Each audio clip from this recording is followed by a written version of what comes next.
Hello, and welcome back to our weekly Bible study here at Shepherd of the Prairie Lutheran Church in Huntley, Illinois. I'm Bill Waxenberg, the teaching pastor here at Shepherd of the Prairie, and I'm delighted you've decided to join us today as we continue our Bible study on the power and the promise of lament. Before we jump into the study today, I want to invite you to join me for a word of prayer. This particular prayer comes from our own hymnal, the Evangelical Lutheran Worship Book, and it's listed under the section of times of conflict, disaster, and crisis. And I want you to join me for this word of prayer today. O God, our refuge and our strength, you have bound us together in a common life. In all of our conflicts, help us to confront one another without hatred or bitterness, to listen to your voice amid the competing claims, and to work together with mutual forbearance and respect. Through Jesus Christ our Lord. Amen. The power and the promise of our laments. So far we've spent time on an introduction, kind of understanding what lament is and how powerful and promise-filled it can be. We talked about the individual laments in some of the Psalms a couple of weeks ago. And then last week, we looked at some of the stories in the Bible that have to do with people lamenting, individuals lamenting. We looked at the story of Hannah in the Old Testament and David, who lamented at Jonathan's death. And then we looked at a story in the Gospels where a Roman centurion comes and he asks Jesus to come and heal his slave. He's lamenting that his slave is paralyzed and he wants him back in good health. Today we want to move from individual lament to community laments. We're all very much aware of the community tragedies in our own lives. They're national tragedies, all of the natural disasters that happen, from fires in California to the incredibly cold weather in Texas just a couple of weeks ago, to what happened on January 6th at our nation's capital. All of those tragedies lead the nation to lamentation. Or we can think about what happens in the life of the church. Crises happen even among the people of God. And when they happen, there's oftentimes plenty of space for the people of God to lament. We can think about the doctrinal disagreements that happen in church life. We can think about when faithful people get angry over a particular issue and they end up leaving a congregation, and that's certainly cause for lamentation. We've read a lot in the last 15 or 20 years about clergy abuse of children and other adults in the congregation. One of the things we rarely talk about, but which is just as powerful, is the abuse of clergy that sometimes happens within the life of a congregation. There's nothing worse, and if you've been through it, you know, there's nothing worse than a church fight. And it is like going to war. And people choose up sides, and all kinds of things are done and all kinds of things are said, which lead to a lot of pain, a lot of suffering, and a lot of lamentation. Think about the crises that happen in family life, things that turn our families upside down or tear our families apart. It happens when there's divorce. It happens if there's any kind of abuse within the family. It happens when there's conflict in family life. Conflict doesn't just include a husband and a wife or a mom and a dad. It affects the entire family system. Or the death, even at a time when there's a positive death, if you will, when someone has lived a long and generous and gracious life and at 95 years old finally goes home to the Lord. Even in those positive moments, there's room for lamentation when someone is no longer with us. I want to take a look now at the biblical story and see where community laments become a part of the people of God. The first one we want to look at is going back to the book of Exodus. And you may remember that when this book opens, the people are in bondage. They have journeyed to what has become the promised land. Ultimately, they left the promised land and they went down into Egypt. Joseph had a wonderful relationship with the Pharaoh, and things went very well between the people of Israel and the people of Egypt until Joseph died, and then a new Pharaoh came on the scene and everything went south. And by the opening of the book of Exodus, God's people are in suffering, they're in slavery, they're living in the house of bondage, and God hears the cries of the people. And these cries are not just complaints, these cries are cries of lamentation. The Lord said to Moses in the 3rd chapter of Exodus, I have observed the misery of my people who are in Egypt. I have heard their cry on account of their taskmasters. Indeed, I know their sufferings, and I have come down to deliver them from the Egyptians, and to bring them up out of that land to a good land, a broad land, a land of milk and honey. The people are lamenting. God responds. And God comes down, and remember the story. He meets Moses in the burning bush, and he calls upon Moses to go down and to confront Pharaoh and to say, let my people go. God has heard their cry. God has heard their pain and their suffering.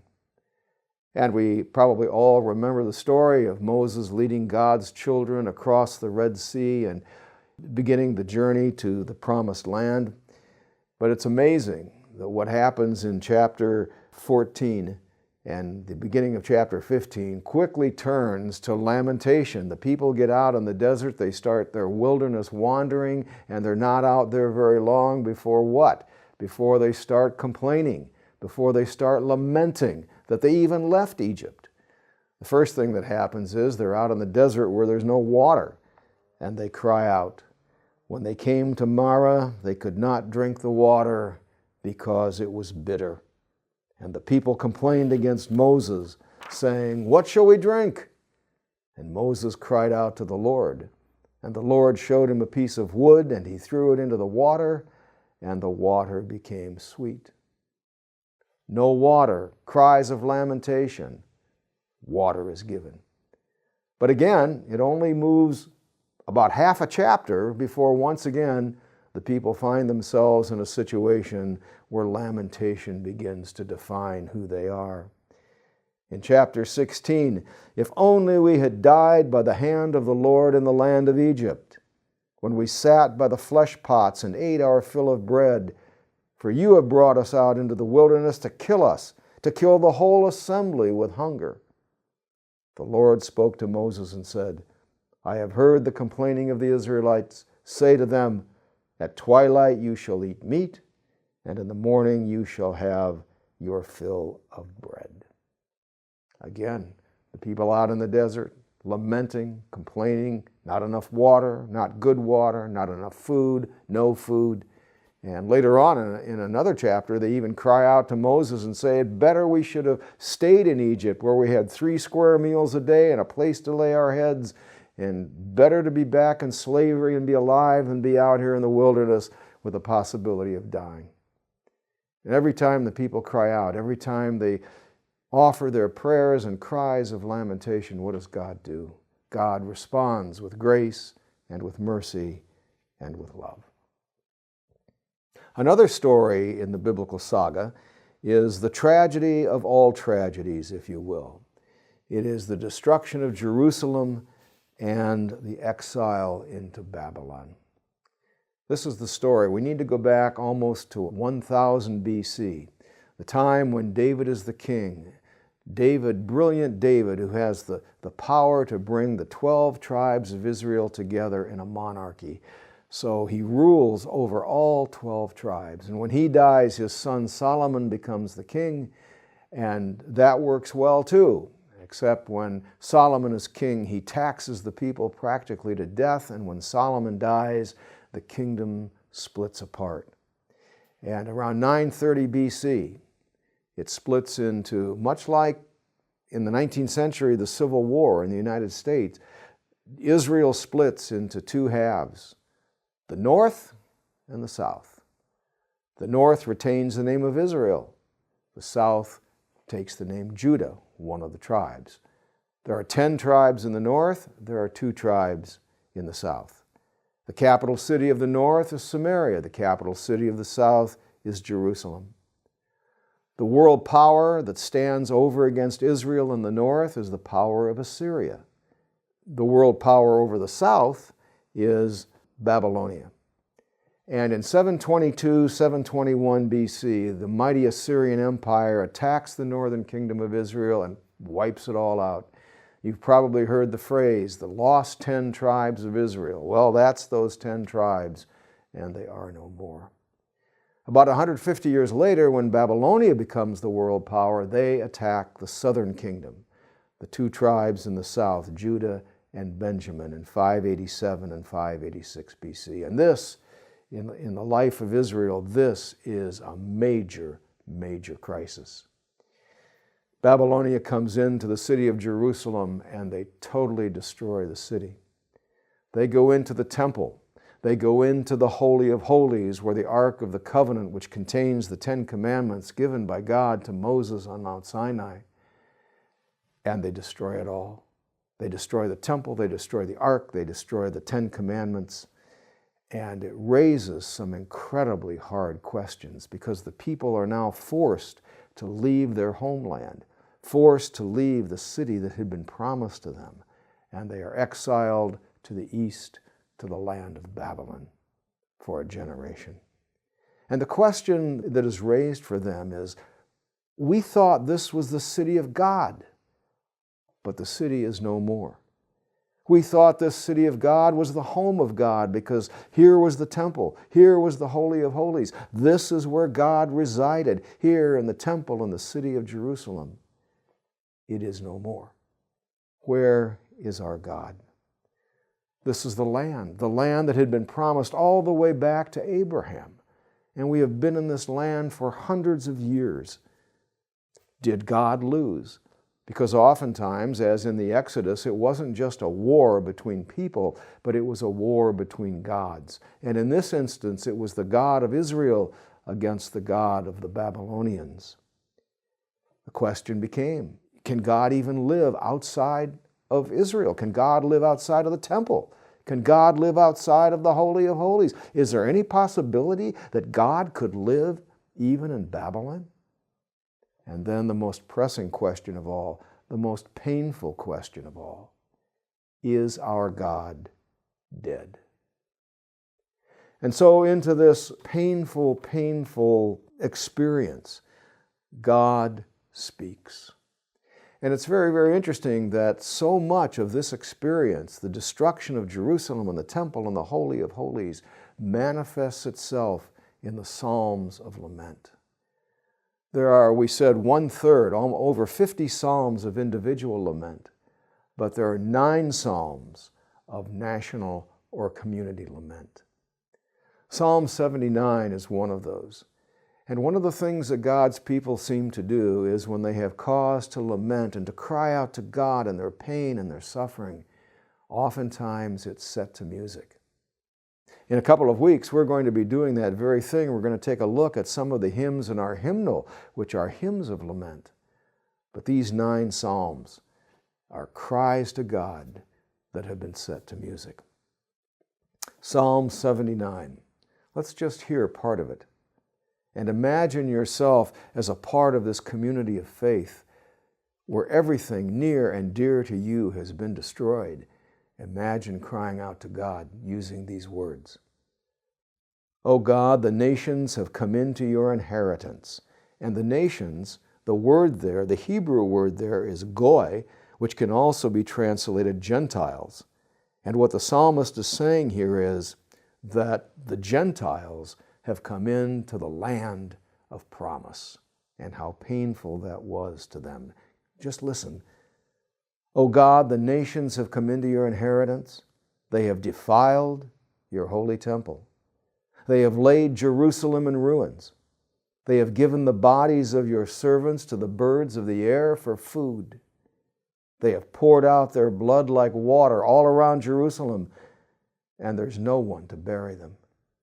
We have become a taunt to our neighbors, mocked and derided by those who surround us.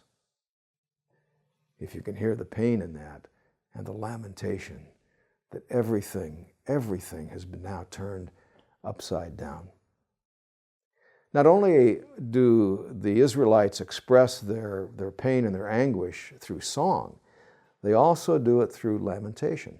Let's turn to the book of Lamentations, which is right after the book of Jeremiah, because many scholars for many years thought Lamentations was written by Jeremiah, and it may well have been. Lamentations is an incredibly interesting book because it has 5 poems in it, and 4 of the 5 poems are what we call acrostics. That means they're in alphabetical order. If we were to take the 26 letters of our alphabet, it would work this way. Verse 1, every line in verse 1 would begin with A, then every line in verse 2 would begin in B, and every line in verse 3 would begin with C, and so on. And it works that way in the Hebrew alphabet. Oftentimes, poems were written in acrostic because it made it easier to remember. Another possibility is that it meant to be inclusive, everything from A to Z. It also gives us a pattern. And when we're in grief, when we're in that place where all we can do is lament and cry out to God, pattern and ritual become very, very important, because what do? They bring order to disorder. They bring a semblance of sanity in the midst of chaos. And Lamentations was intended to do that. Let's just listen to the opening few verses of the book of Lamentation. And again, put yourself in the situation where you are now standing in the center of the city and you are looking around and there's nothing left. The walls of the city have been torn down. The sacred place, the temple, is no more. There are bodies everywhere, and you cry out to God. How lonely sits the city that once was full of people. How like a widow she has become. She that was great among the nations, she that was a princess among the provinces, has become a vassal. Now Jerusalem is personified. She weeps bitterly in the night, with tears on her cheeks. Among all her lovers, she has no one to comfort her. All her friends have dealt treacherously with her. They have become her enemies. The nations that Israel had truces with have now turned their backs and become a part of the Babylonian Empire when they attacked the southern kingdom of Judah. Verse 3, Judah has gone into exile with suffering and hard servitude. She now lives among the nations and finds no resting place. Her pursuers have all overtaken her in the midst of her distress. The roads to Zion mourn, for no one comes to the festivals. Every year it was expected that faithful Jews from all over the world would take those roads and they would come into Jerusalem. And the Passover, at Pentecost for the Spring Harvest Festival, and for Yom Kippur, the Day of Atonement, which occurs in the fall. Now the roads are empty, and Zion mourns because no one comes to the festivals. All her gates are desolate, her priests groan, her young girls grieve, and her lot is bitter. Her foes have become her masters. Her enemies prosper, because the Lord has made her suffer for the multitude of her transgressions. Her children have gone away captive to the foe. One of the things we want to remember is that in Old Testament theology, both grace and judgment come from the hand of God. And because of Jerusalem's sin, because of their idolatry, because they brought pagan gods into the temple itself, God's judgment came upon them. And they understood that judgment as coming through the power of Babylon when the mighty Babylonian Empire came and destroyed the southern kingdom of Judah. Today, the book of Lamentations is still used, especially among our Jewish friends and neighbors. Whenever they gather to remember the destruction of the first temple in 587 BC, the second temple in 70 AD by the Romans, and the Holocaust from 1941 to 1945, the book of Lamentations is read so that God's people will never, ever forget. This coming April, on April 7th and 8th, is a day when our Jewish friends and neighbors celebrate Yom HaShoah. This is the day to gather and remember the Holocaust from the 1940s. When they gather together, the Book of Lamentations will be read. I remember a number of years ago going to a Jewish synagogue for this celebration of this day in the spring of the year. And I remember when we came out, gathered outside in the parking lot of the synagogue were members of the American Nazi Party. Fortunately for the people who were gathered there, the local police department was there and nothing happened. But the importance of remembering, the importance of gathering together, the importance of never, ever forgetting. The Book of Lamentations is also read during Yom Kippur, the Day of Atonement, which always occurs in September or October of the year. And this year, September 15th and 16th, will be the day of Yom Kippur, the Day of Atonement, the day of confessing sin, the day of hearing God's grace and God's forgiveness, and the Book of Lamentation will be read.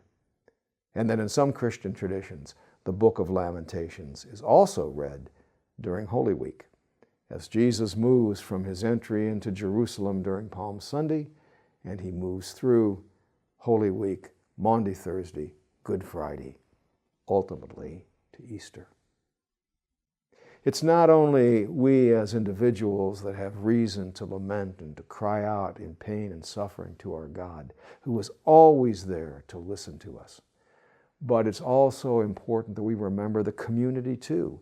The community has reason oftentimes to cry out to God, and God will listen. And we always want to remember that being able to lament, being able to cry out to God, is a sign of deep and abiding faith, because it's a sign that we're not talking about God, but rather we're talking to God. And God opens God's ears, and God is ready and willing to listen, to weep with us, to suffer with us, and to assure us of his abiding presence. Thanks for joining us today as we've been talking about community lamentation. Next week we're going to tackle some really difficult psalms. They're called the imprecatory psalms, which are psalms of revenge, where the psalmist and others in the Bible cry out that God might destroy the psalmist's enemies. These are not psalms that we use on Sunday morning. They're not a part of our liturgy, but they're there. Sometimes one of the things we need to tackle, and we'll be doing that next week, we need to tackle the difficult things, the difficult passages of Scripture that we tend to shy away from. That's not to say that we ought to be using these psalms, but it is to say that oftentimes they speak to what's going on inside of us. It's not a matter of us taking revenge on other people, but sometimes, doesn't it honestly feel that way? And sometimes don't we feel deep inside that we would like God to strike down those people with whom we are at war, those people we don't like, those people we don't trust? Not a good thing to say, but sometimes even those people for whom we feel deep hatred. Well, the psalmist even speaks to those kinds of experiences in life, and we ought to pay attention to what those psalms have to say. So we hope you'll come and join us next week as we deal with those what we call cursing psalms and how it is that they become a part of our own spiritual journey. Thanks again for joining us this week. God bless.